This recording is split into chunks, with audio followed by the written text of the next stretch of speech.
In this lecture,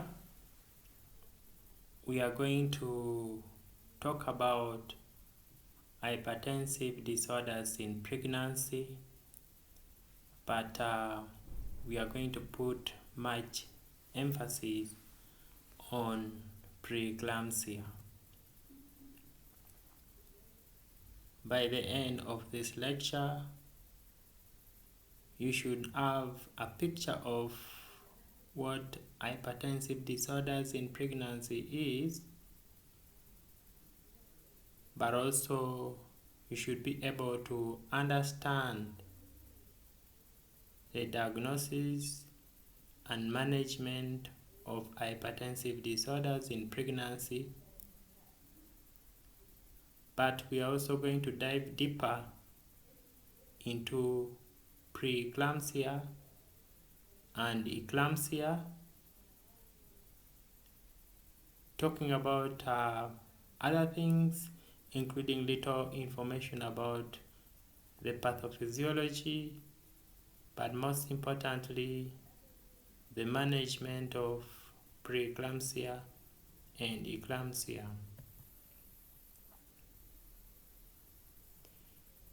When we talk about preeclampsia, it's important to recognize that this is a pregnancy condition. It's a multi-organ system disorder that occurs in pregnancy. One important thing about it is that there is high blood pressure. Another one is that there is proteins in urine. But this only occurs after 20 weeks of gestation in women with previously normal blood pressure. So meaning if a woman or a mother had high blood pressure before pregnancy, that is not preeclampsia. Preeclampsia is one of the forms or the categories of hypertensive disorders in pregnancy. So when they occur, they can complicate pregnancy. Other categories of hypertensive disorders in pregnancy are chronic hypertension, gestational hypertension, and then preeclampsia superimposed on chronic hypertension. This is where a mother was previously hypertensive, but again she gets preeclampsia after 20 weeks of gestation.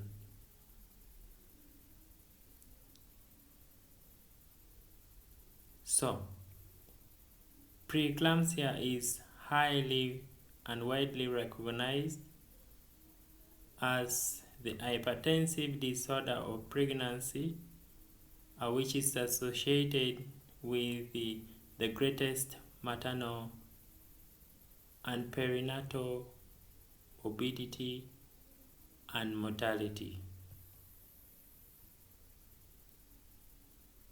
So, when we dive deep into preeclampsia itself, it's again categorized into preeclampsia with severe features or preeclampsia without severe features.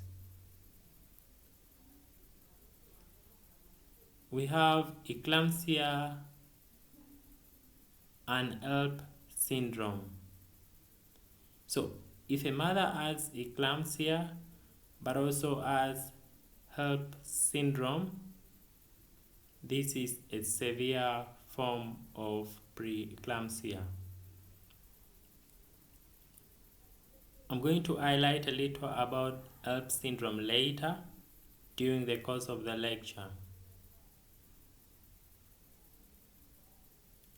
So, preeclampsia does not only occur during pregnancy, but can also occur in the postpartum period.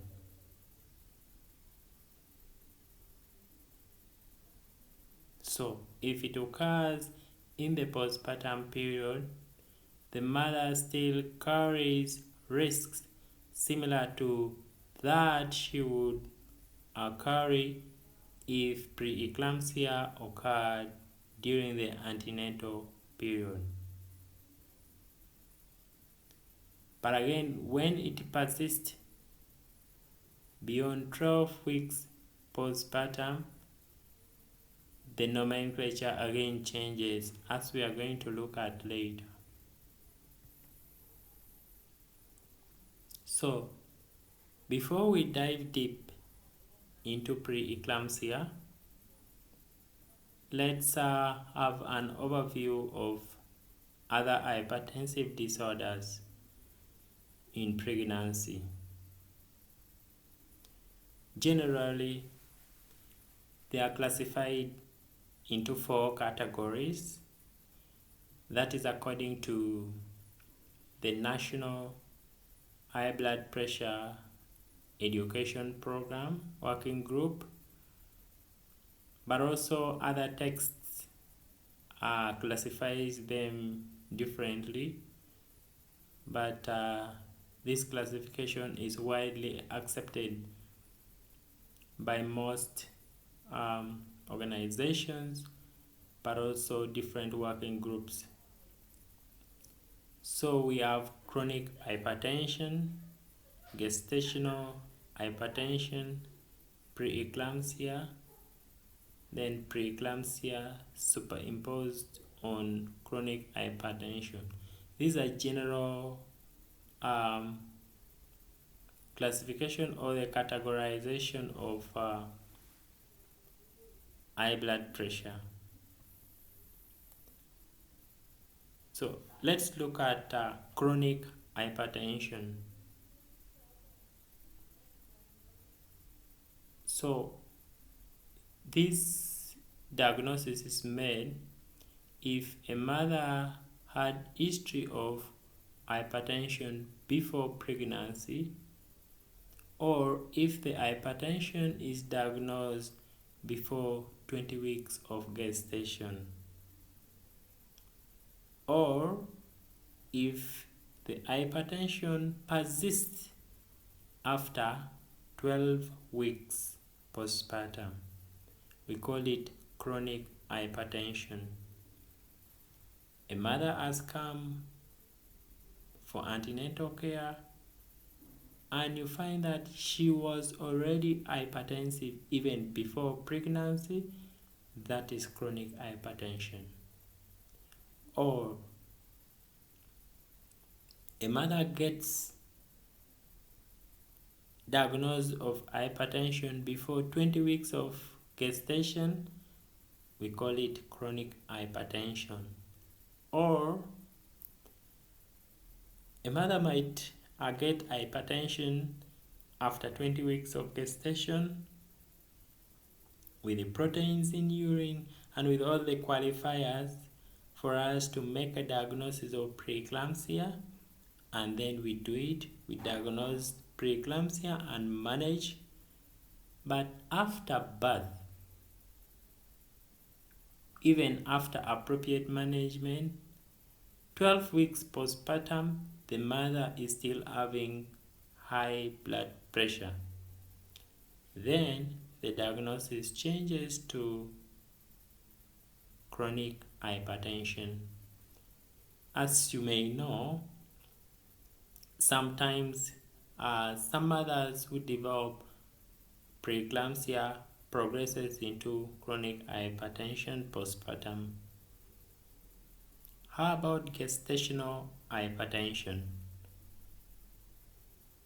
This is a new onset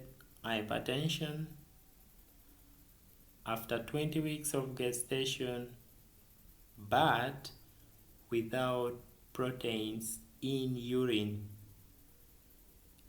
In women who are known to be normotensive before pregnancy, and the blood pressure returns to normal before 12 weeks postpartum.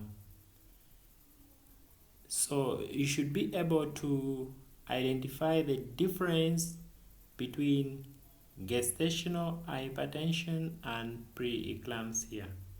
In that, for gestational hypertension, the high blood pressure is diagnosed well after 20 weeks, just like preeclampsia.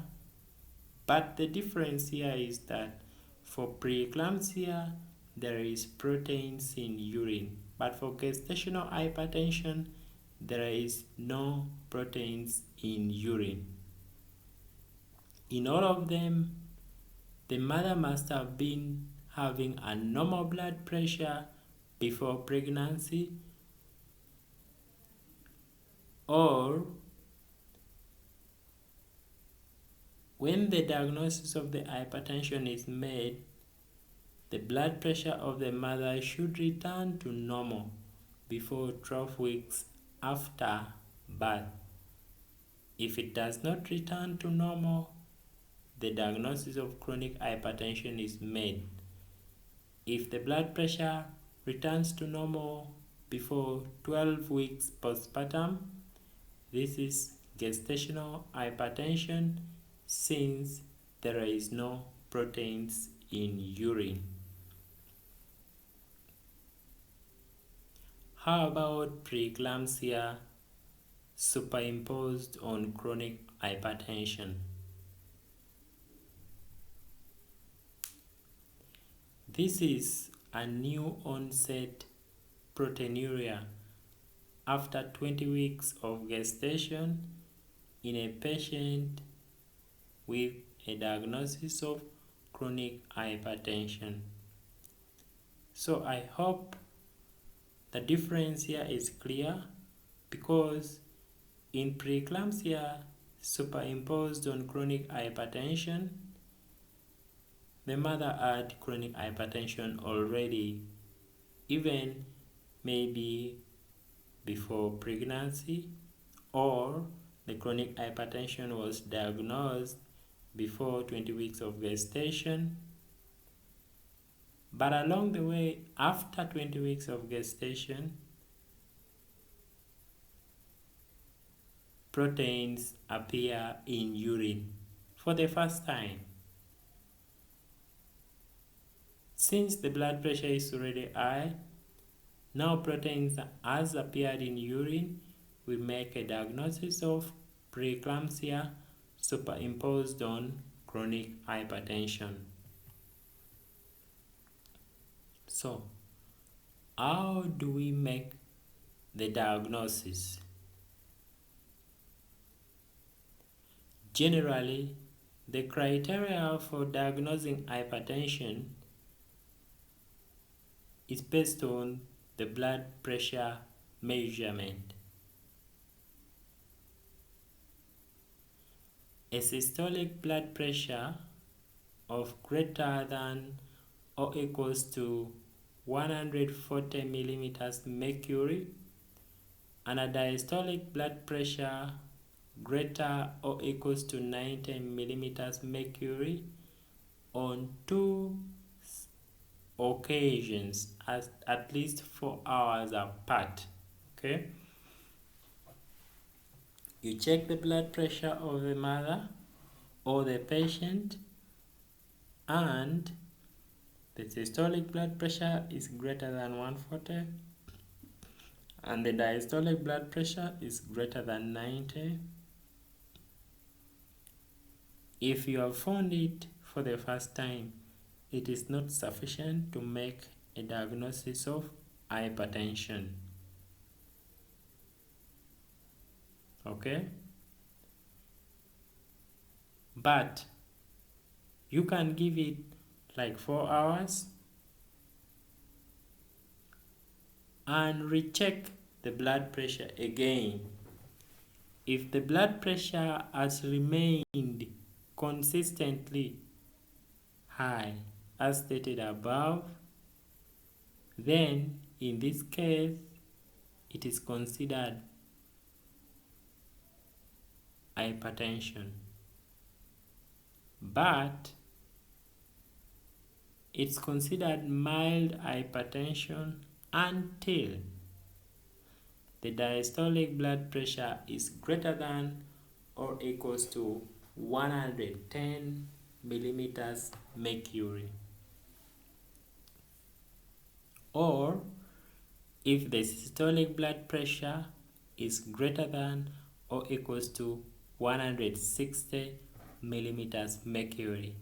That is when it will no longer be considered mild hypertension but severe hypertension. That is general for hypertension. So that means there is a difference in the time lapsed for the diagnosis of severe hypertension and the diagnosis of mild hypertension.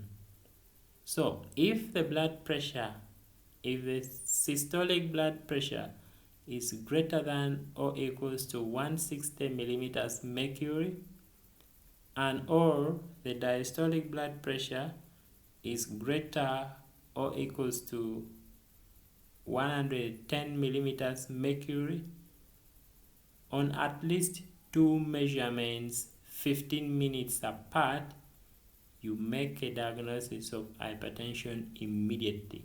Okay? If the blood pressure is high.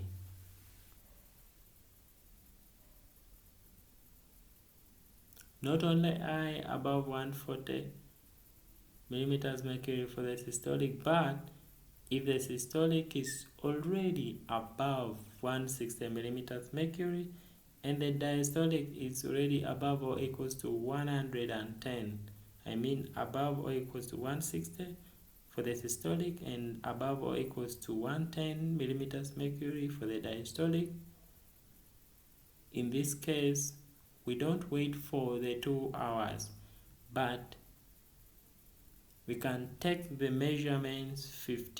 two measurements 15 minutes apart and we confirm. So confirmation is done using a short time interval in minutes to facilitate timely and antihypertensive therapy, because you wouldn't want to delay intervening since the mother already has a very high blood pressure.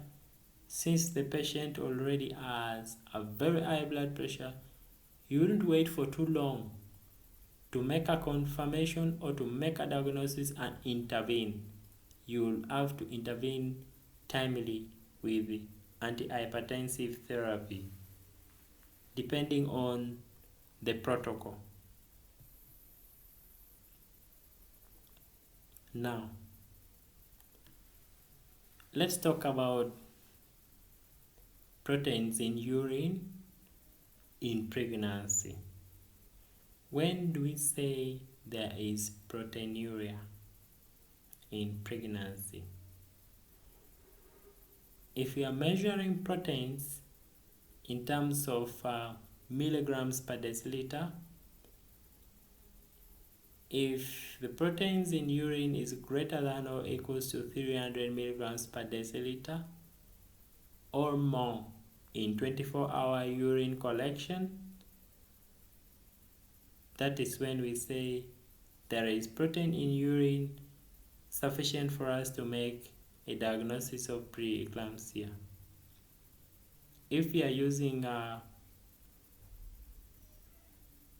single voided urine protein creatinine ratio, it should be a ratio of 0.3. Okay?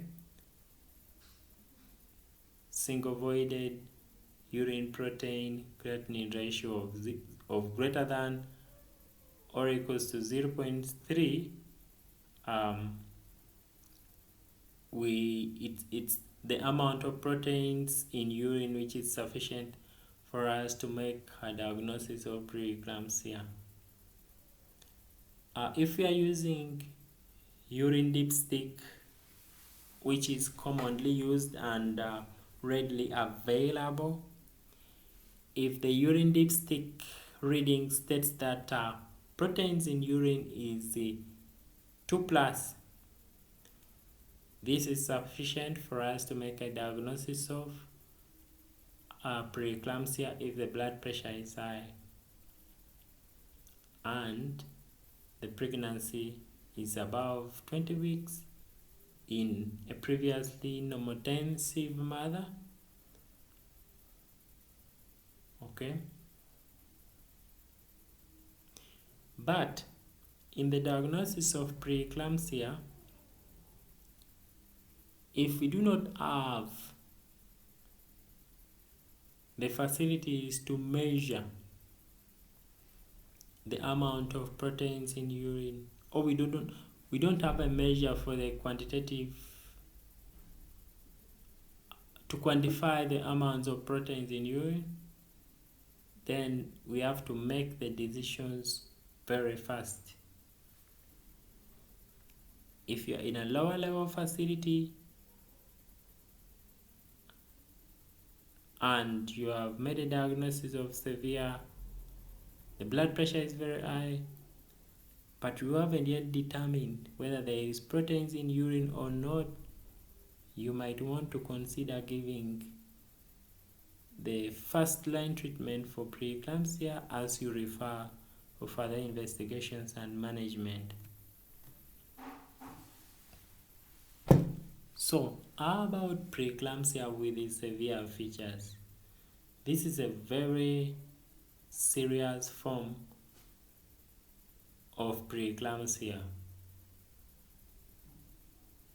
As we were discussing before, if the systolic blood pressure, this only occurs if the systolic blood pressure is greater or equals to 160 millimeters mercury, and the diastolic blood pressure is greater or equals to 110 millimeters mercury.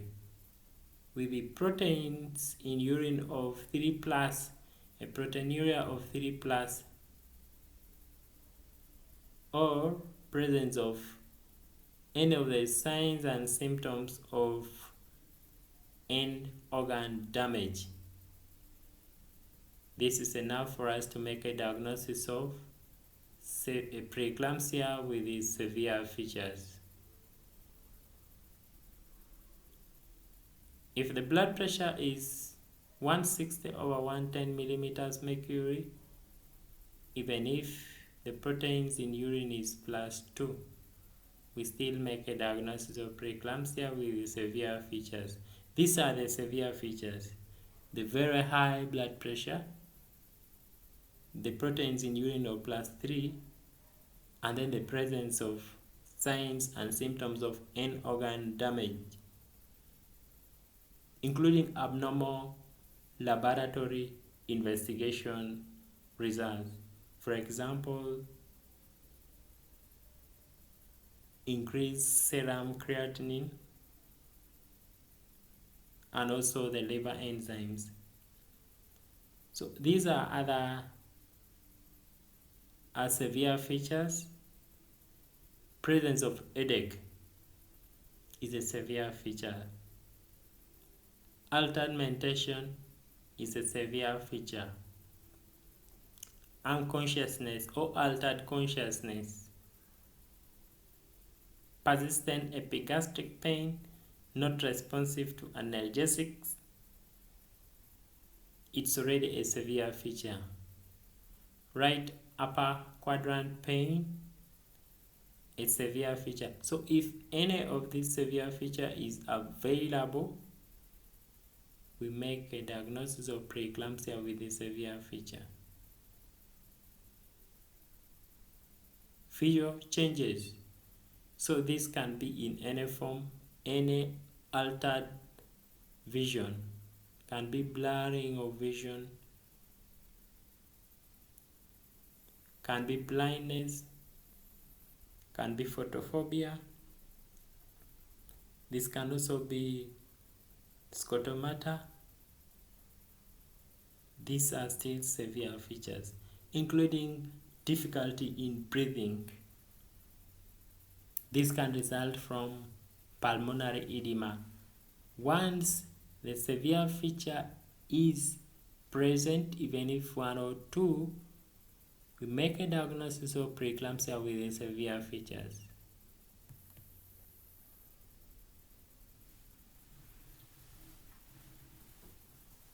These are some of the signs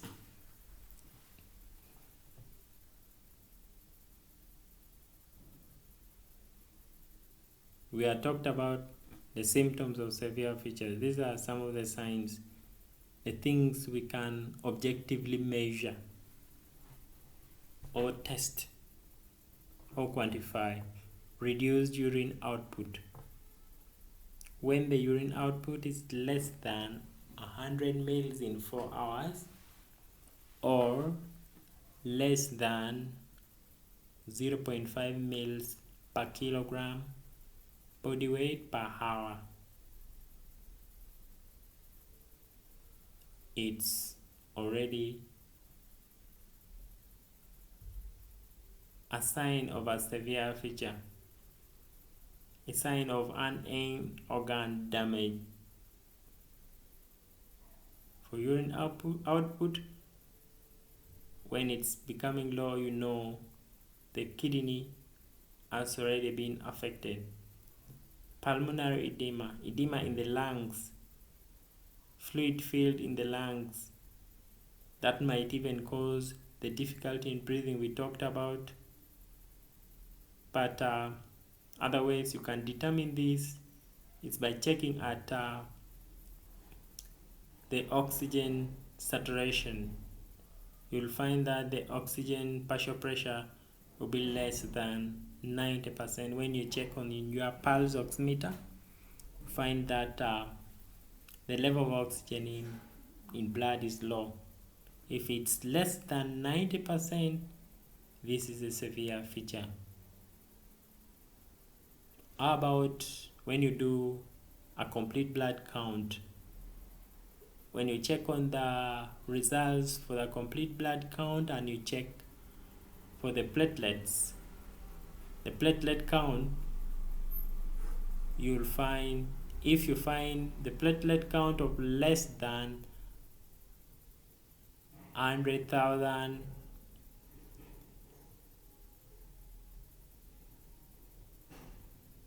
you will consider this a severe feature and you make a diagnosis of preeclampsia with a severe feature. But also when you do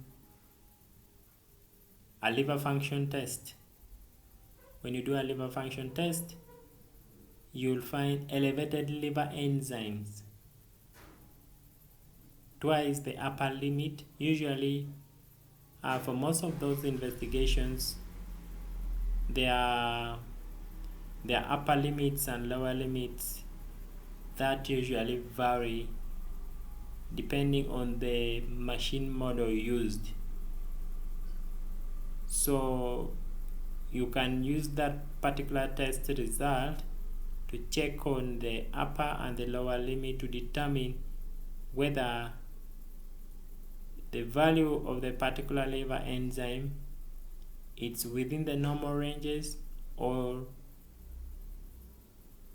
it has been elevated, it's high, twice the upper limit. And then you consider it a severe feature and make a diagnosis of preeclampsia with the severe features. When you do a renal function test and then you check on the serum creatinine, you know creatinine is a byproduct of metabolism in the muscles. So when serum creatinine has increased and it's greater than 1.1 milligram per deciliter, or it's doubling the baseline serum creatinine, then it's also a severe feature. It's a sign of a malfunction in the kidney caused by the preeclampsia. Other severe features include intrauterine growth restriction, that is small for gestation age. You can even anticipate this on abdominal examination. You will find the height of fundus is not corresponding to the gestational age calculated from the RDS scan or the first trimester scan, and also still not corresponding to the gestational age when you calculate using the last normal menstrual period. That is the first day of the last normal menstrual period. But also when estimated using the obstetric ultrasound scan, this is an indicator that the preeclampsia has had already a negative impact on the growth and development of the baby. And then we have HELLP syndrome. HELLP stands for, the H is for hemolysis, then E is for elevated liver enzymes, then HELLP is for low platelet count. So HELLP syndrome, it's elevated liver enzymes and low platelet count. Remember, we have already talked about the low platelet count, and we have also talked about the elevated liver enzymes already. The low platelet count could result from the widespread inflammatory reactions caused by the preeclampsia itself, leading to a depletion in the level of platelets in blood. As we shall talk a little bit more about it later in the brief pathophysiology for preeclampsia. How about preeclampsia without severe features? For preeclampsia without severe features, when the blood pressure is greater or equals to 140 over 90 millimeters mercury, but less than 160 over 110 millimeters mercury, this is when we make a diagnosis of preeclampsia without severe features, and the proteins in urine of +2, not +3. Okay, so the high blood pressure but not reaching 160 over 110 millimeters mercury, proteins in urine +2 or 2+, without any signs and symptoms of an organ damage we have mentioned, we make a diagnosis of preeclampsia without severe features.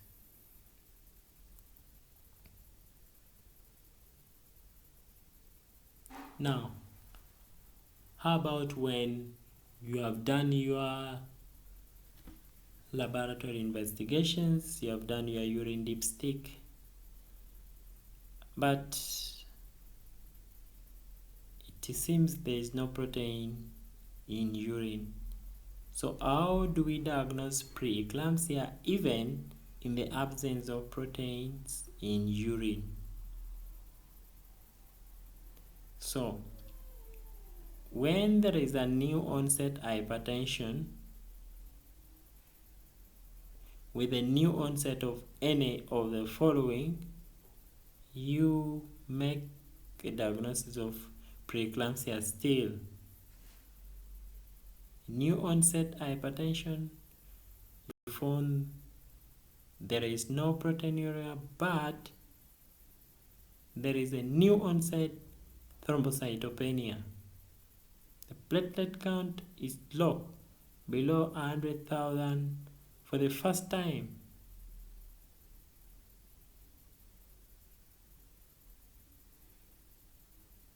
You make a diagnosis of preeclampsia still. For the first time, there is renal insufficiency. The creatinine is greater than 1.1 milligrams per deciliter, or doubling of the serum creatinine concentration.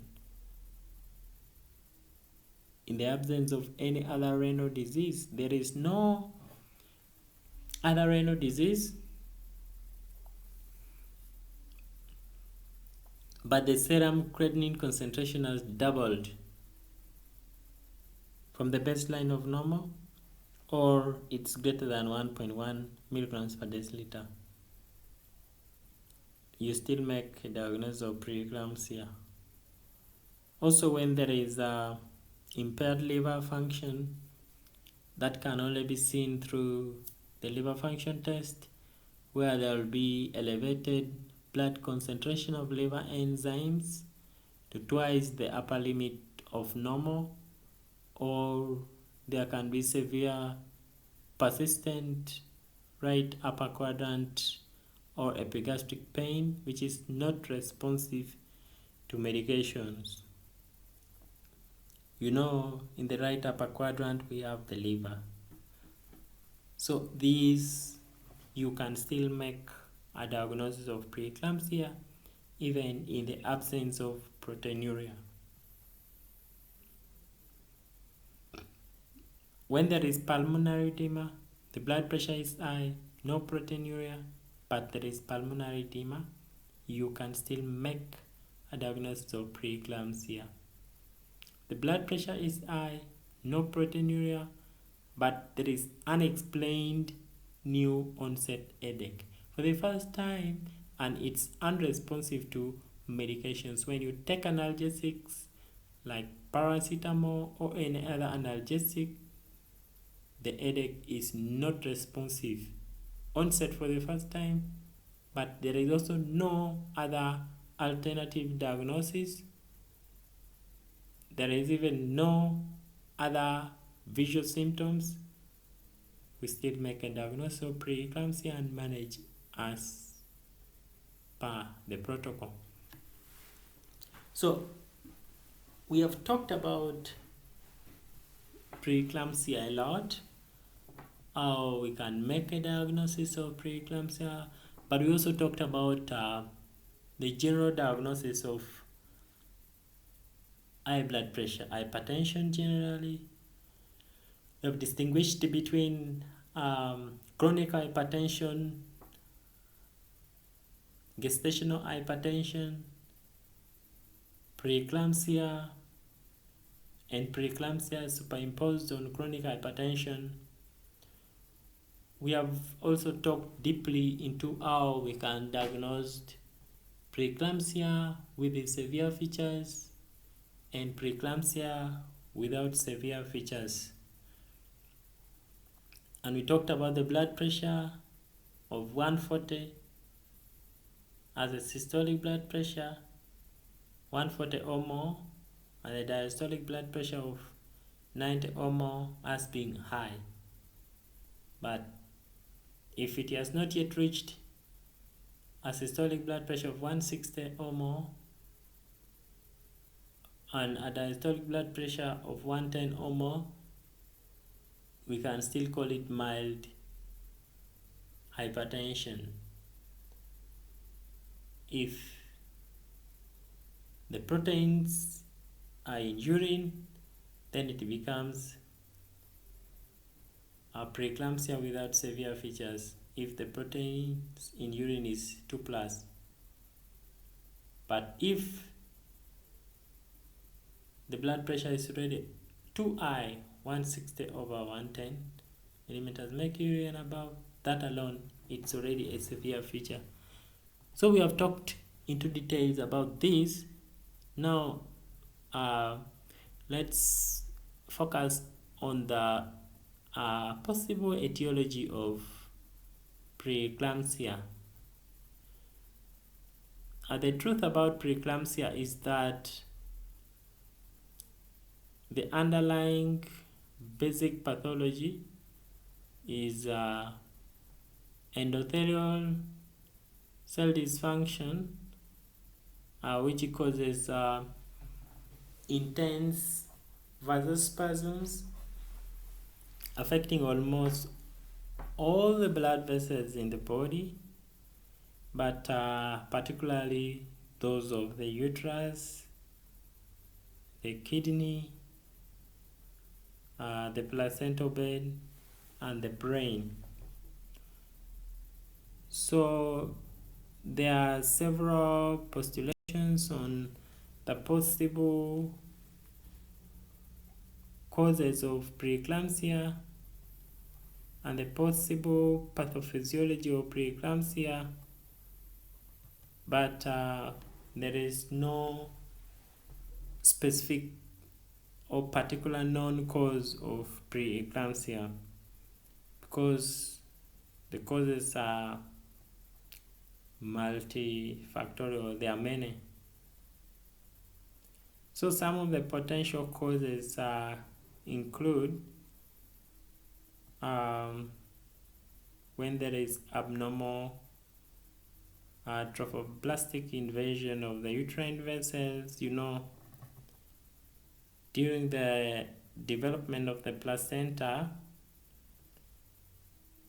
the trophoblast, the cells called the trophoblasts, invades the spiral arteries because it's the spiral arteries that supply the placenta, that supplies the baby with the blood, with the nutrients. So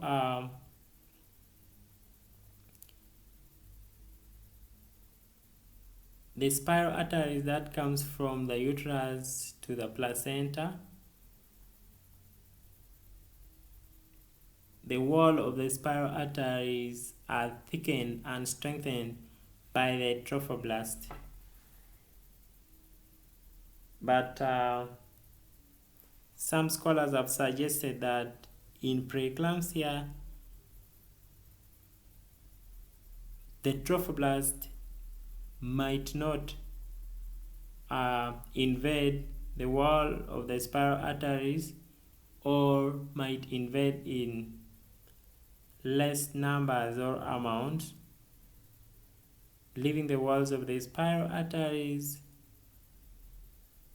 thin and narrow and weak, so meaning the placenta will not be supplied with enough blood, and some cells will die, leading to the release of inflammatory mediators that will move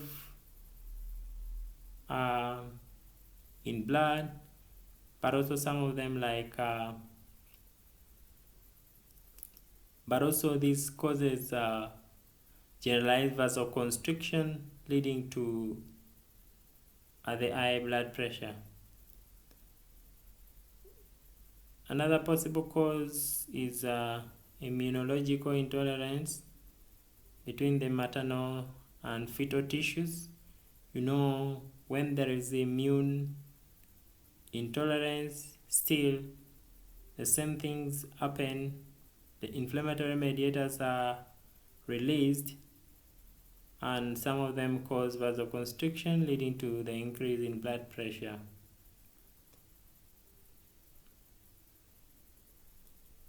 But also, some of the inflammatory mediators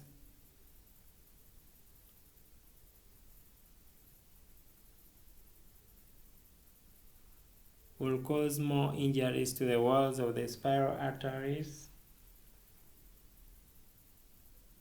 and other blood vessels in the body, making them more permeable to water, and water will move into the interstitial spaces, leading to the edema.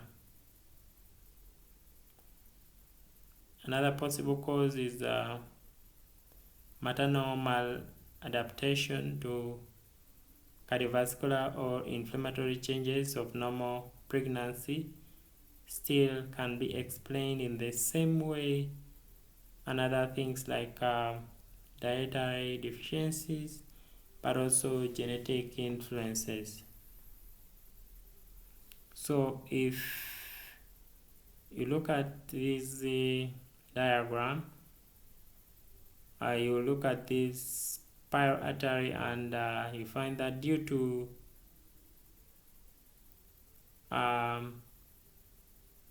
poor invasion of the walls of the spiral arteries by the trophoblast, has made the walls of these spiral arteries to be thin, and the spiral arteries have remained narrow, not supplying enough blood to the placenta.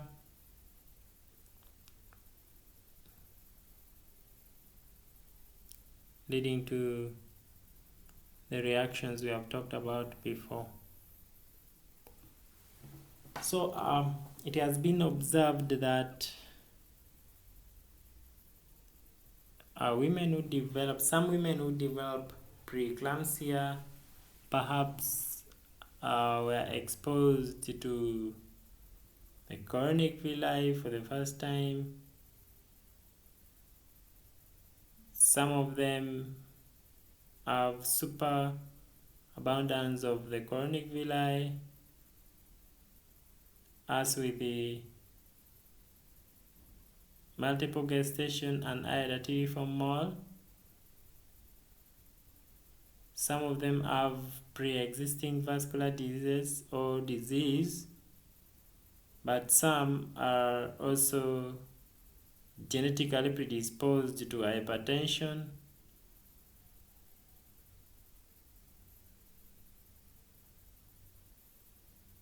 So these have been found by some scholars. So now let's look at the risk factors for preeclampsia. Studies have found that the mothers or those who get pregnant before the age of 20 years or after the age of 35 years are at increased risk of getting preeclampsia. Of course, not all of them, but also having a baby for the first time, that is nulliparity. It's also associated to increased risk of getting preeclampsia. Then multiple gestation, twins, triplets, and more, they are at risk of more at risk of preeclampsia. So this makes mothers who do in vitro fertilization more at risk, because majority of them eventually get more than one baby. They get multiple gestation. You will find twin, triplets, or even more. Then having iodateriform mole, diabetes mellitus, chronic hypertension itself, but also a family history of preeclampsia makes someone more at risk of getting preeclampsia. History of preeclampsia in the previous pregnancy. So if someone had preeclampsia in the previous pregnancy, the person still remains at risk of getting preeclampsia again.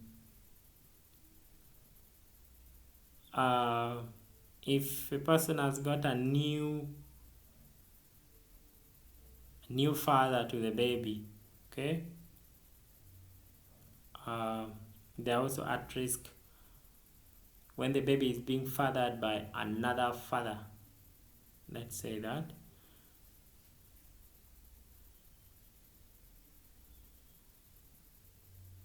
The person who impregnated the woman, it's not the person who is fathering the baby. For example, a woman gets pregnant and gets a new partner while she's pregnant. She's at risk of getting preeclampsia.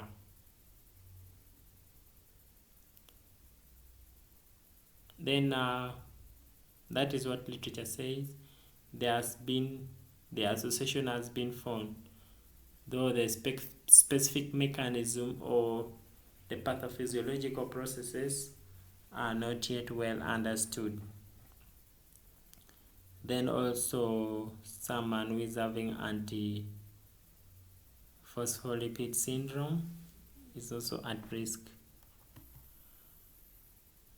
So that said, you can take a cup of water or stand up and relax a bit, and then we can come and proceed since we are almost getting done, and then we can proceed with the clinical features. So at least we have talked about preeclampsia in details, a postulated pathophysiology, and some of the risk. And now we can talk about the clinical features.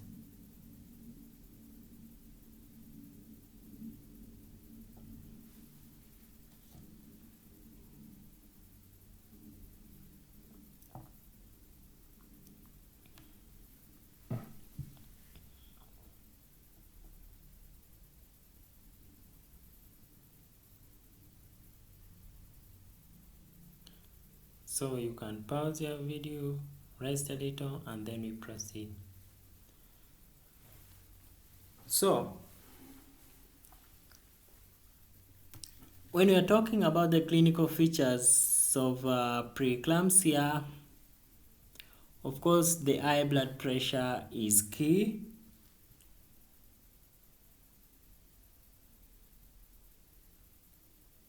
And what does it cause? Okay, what is the cause of the high blood pressure in preeclampsia? The possible cause could be the vasospasms that lead to the constriction of the blood vessels. And you know, when the blood vessels constrict,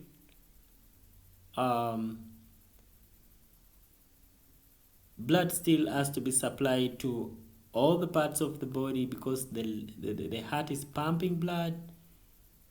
When the blood vessels constrict, that means the pressure of blood in the blood vessels will be high. And due to that resistance, this can lead to the hypertension. And then for cerebral symptoms like headache, not responsive to any analgesic, like altered mental status, these symptoms could be caused by hypoxia and cerebral edema. Remember, low blood supply to the brain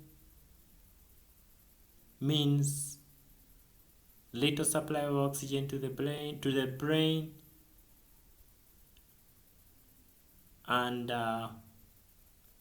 subsequently resulting to hypoxia and or cerebral edema.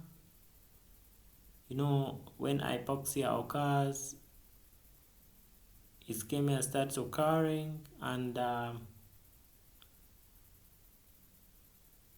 when ischemia occurs, release of inflammatory mediators. So the whole cascade is activated, and you'll find edema, and the headache and the altered mental status can be explained in this way. And then for the visual symptoms, like the blurred vision, generally altered vision, okay, including temporary blindness or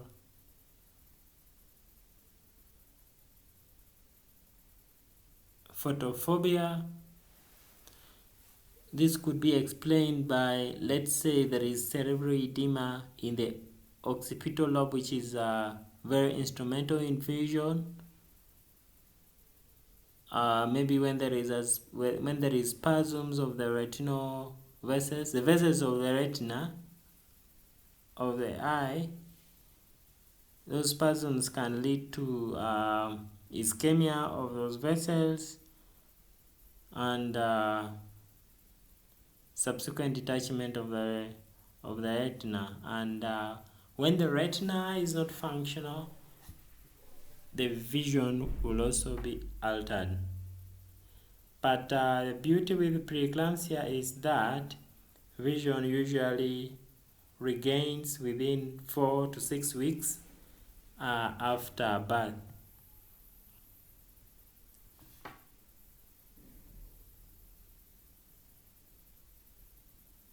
How about epigastric or right upper quadrant abdominal pain? This could be caused by ischemia in the liver, still due to diminished blood supply, or it can be caused by distension in the capsule of the liver due to hemorrhage below the capsule, that is a subscapular hemorrhage, or maybe edema. And then for the peripheral edema, usually the peripheral edema can be seen as visible edema over the ankles, but this edema can spread to other parts of the body to become generalized edema.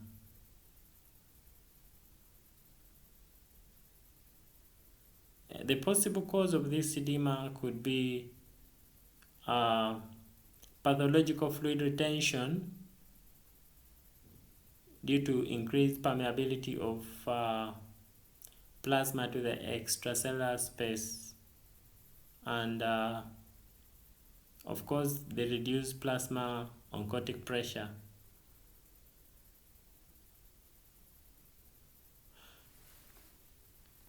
So those are some of the clinical features of preeclampsia.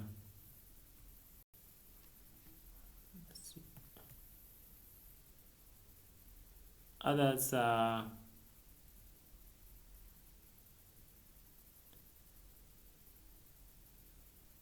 reduced urine output. That can be caused by decrease in renal perfusion, and of course eventually when there is a reduced renal perfusion, there will be reduction in glomerular filtration rate,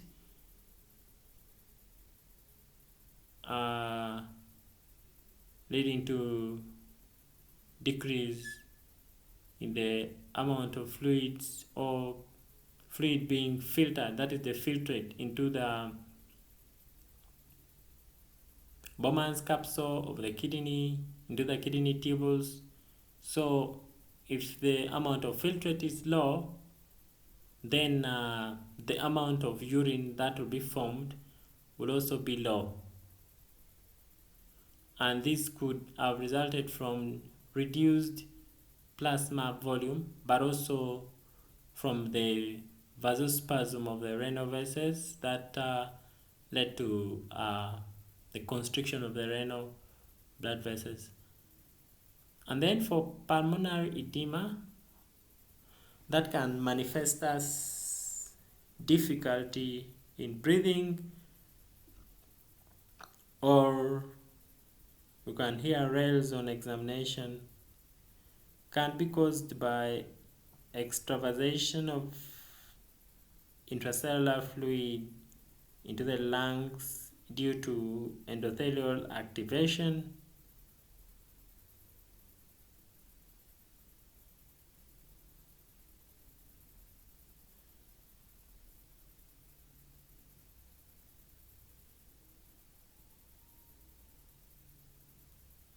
So,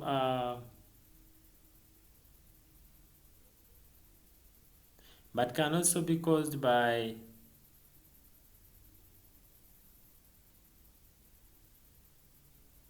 administration of IV fluids and postpartum mobilization of accumulated extravascular fluid.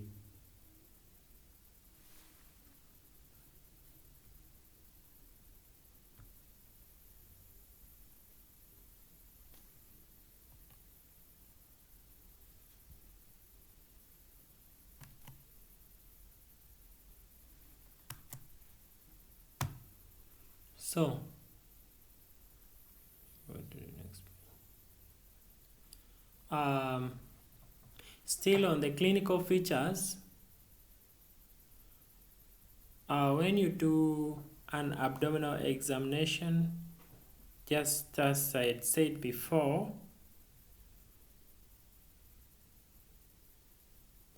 you might find an evidence of chronic placental insufficiency. How will you find this? You can find it through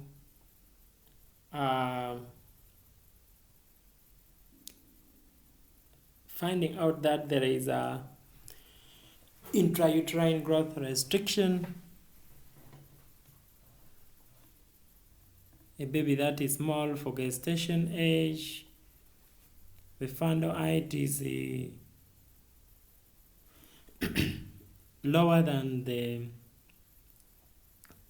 actual gestation age by LNMP, first trimester scan or second trimester scan, or even the latest scan. You might find oligohydramnios, non-reassuring fetal status. This can be the evidences of chronic placental insufficiency. This can be caused by compromised uteroplacental perfusion, resulting still from the vasospasm. And if this is happening, if the vasospasm is happening, you know it affects the flow of blood in the blood vessels, subsequently affecting the transport of nutrients and oxygen across the placenta. We might also see or find nausea and vomiting, yellowing of the eyes, in the setting of HELP syndrome, when there is elevated liver enzyme and low platelet count. So how about laboratory investigations? What investigations do we make in preeclampsia? One of them is the urinalysis, where we are looking for proteins in urine. If the proteins in urine is 2+, we make a diagnosis of preeclampsia. The proteins in urine could be caused by increased permeability of the glomerular capillaries to proteins. Because in a normally functional kidney, proteins are not supposed to be filtered in the ultrafiltrate. But if extremely small amounts of proteins are filtered, they are all reabsorbed. But when there is increased permeability of the glomerular blood vessels, the glomerular capillaries, an excessive amount of proteins are filtered and detectable in urine up to 2+, that's already an abnormality. Then for complete blood count, CBC, we evaluate for the level of platelets, thrombocytopenia. When there is low platelet count, so this could be caused by accelerated platelet consumption following endothelial damage, because the inflammatory pathways are activated and several inflammatory reactions occur, leading to the depletion in the platelets, hence the low platelet count. Liver function test, we evaluate for impaired liver function,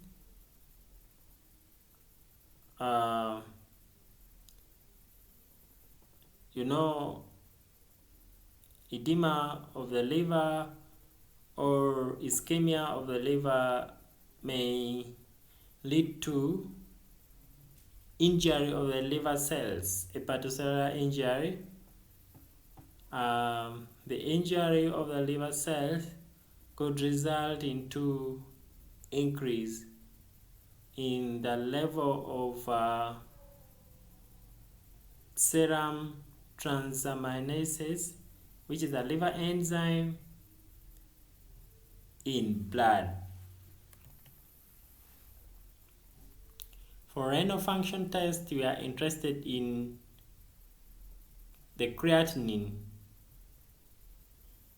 and this helps us to evaluate for impaired liver function. This could result from the increase in creatinine in the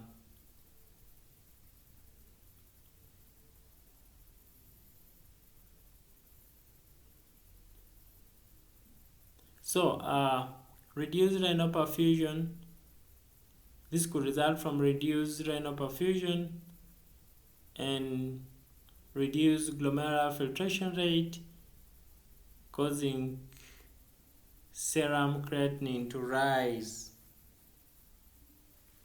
We are talking about serum creatinine. Creatinine is a byproduct of metabolism in muscles. So if the rate of filtration in the kidney is low, that means most of the creatinine will remain in blood and the level of creatinine in blood will be high. Investigations.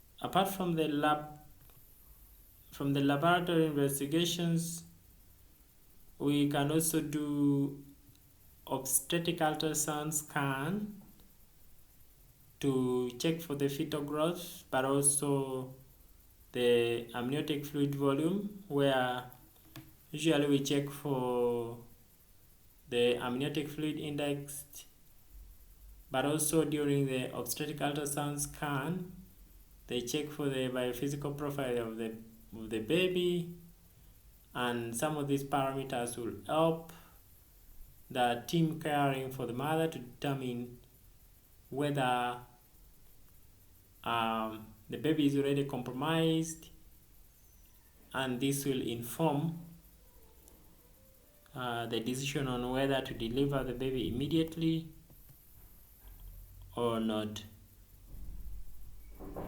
So let's look at the management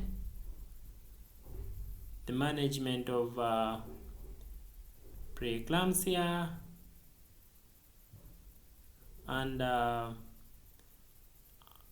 for this lecture I'm going to end here, and I will record another one for the management and then the last bit of it.